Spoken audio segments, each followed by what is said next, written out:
Well, that's no better a solution than any of the others, is it? So, in the end, have we learned anything from this look at why the world turned out the way it did that's of any use to us in our future? Something, I think. That the key to why things change is the key to everything. How easy is it for knowledge to spread?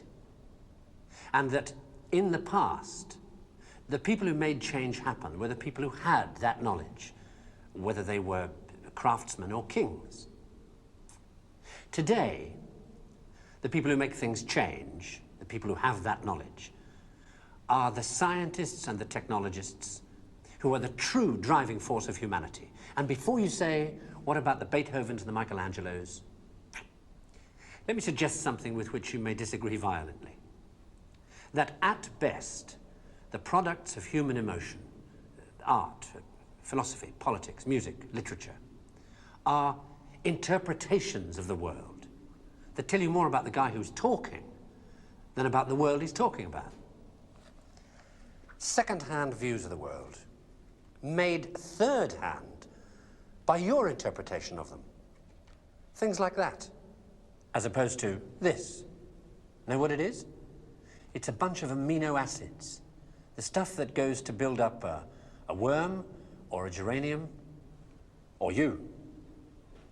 This stuff's easier to take, isn't it? Understandable, got people in it. This scientific knowledge is hard to take because it removes the reassuring crutches of opinion, ideology, and leaves only what is demonstrably true about the world.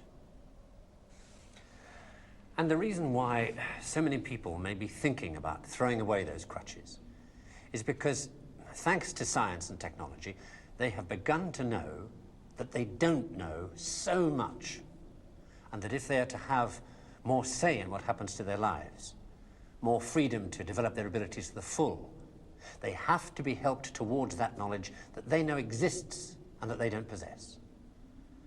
And by help towards that knowledge, I don't mean give everybody a computer and say, help yourself. Where would you even start? No, I mean trying to find ways to translate the knowledge, to teach us to ask the right questions. See, we're on the edge of a revolution in communications technology that is going to make that more possible than ever before. Or, if that's not done, to cause an explosion of knowledge that will leave those of us who don't have access to it as powerless as if we were deaf, dumb, and blind. And I don't think most people want that. So what do we do about it? I don't know.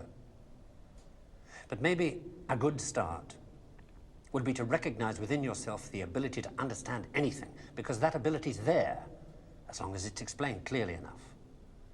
And then go and ask for explanations. And if you're thinking right now, what do I ask for? Ask yourself if there's anything in your life that you want changed. That's where to start.